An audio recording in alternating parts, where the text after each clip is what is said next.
Ce bus, pas comme les autres, est l'une des écoles mobiles dont dispose l'Ouzbékistan.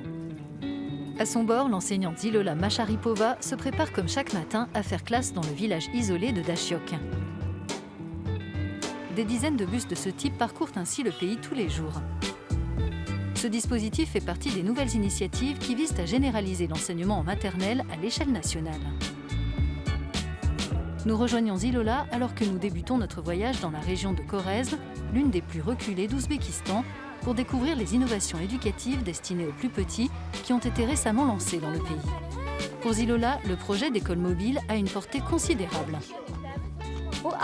Grâce à cela, les enfants de 3 à 7 ans ont accès à un enseignement de maternelle de qualité, quelle que soit leur origine sociale, y compris dans les villages des zones rurales. Les enfants qui n'étaient pas scolarisés en maternelle ont désormais dès le départ les mêmes chances que ceux des villes. L'enseignement est centré sur l'enfant, les élèves peuvent choisir eux-mêmes comment ils veulent apprendre. Chaque jour, Zilola leur propose un thème à découvrir. En ce moment, les couleurs de l'automne sont à l'honneur. En automne, les feuilles des arbres deviennent rouges et jaunes, comme ces briques. Et ensuite, elles tombent. De nombreux parents du village attendaient depuis des années qu'une école maternelle ouvre sur place. Maintenant, nos enfants ont la possibilité de recevoir une éducation et une instruction de qualité. Ici, ils apprennent à dessiner, écrire, compter, jouer, développer leurs capacités intellectuelles. Pour nous, parents, c'est le bonheur.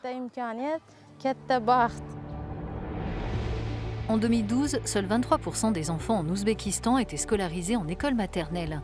Dans les zones rurales, ce taux n'était que de 8,5%.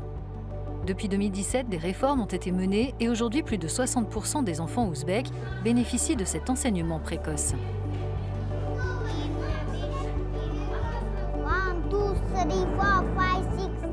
L'objectif, c'est de le généraliser à tous les enfants du pays. En Ouzbékistan, l'école est obligatoire à partir de l'âge de 6 ans. Des établissements comme celui-ci proposent des cours gratuits en demi-journée. L'apprentissage centré sur l'enfant est une nouvelle approche éducative dans le pays. Dans cette école maternelle récemment ouverte dans le village de Rassian, on donne l'opportunité aux enfants de choisir eux-mêmes la manière dont ils apprennent. Dans l'ancien modèle, l'enseignant était le personnage le plus important, le personnage clé. Maintenant, c'est l'enfant qui joue le rôle principal. Il a le droit de choisir son activité. Notre objectif est de développer l'esprit d'analyse et la créativité des enfants. C'est la créativité qui permet de développer leur personnalité.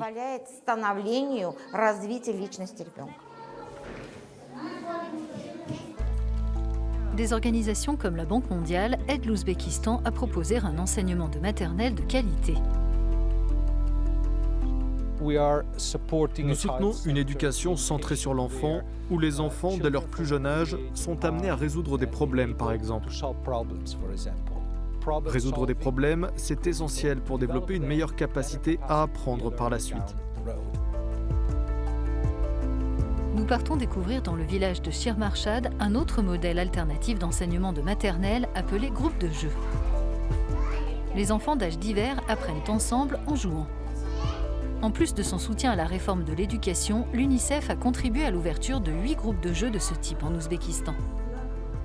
Les compétences non techniques, la pensée critique et la capacité à interagir, communiquer et résoudre des problèmes, même si cela peut être très basique à cet âge, ce sont des éléments sur lesquels nous investissons et nous nous concentrons.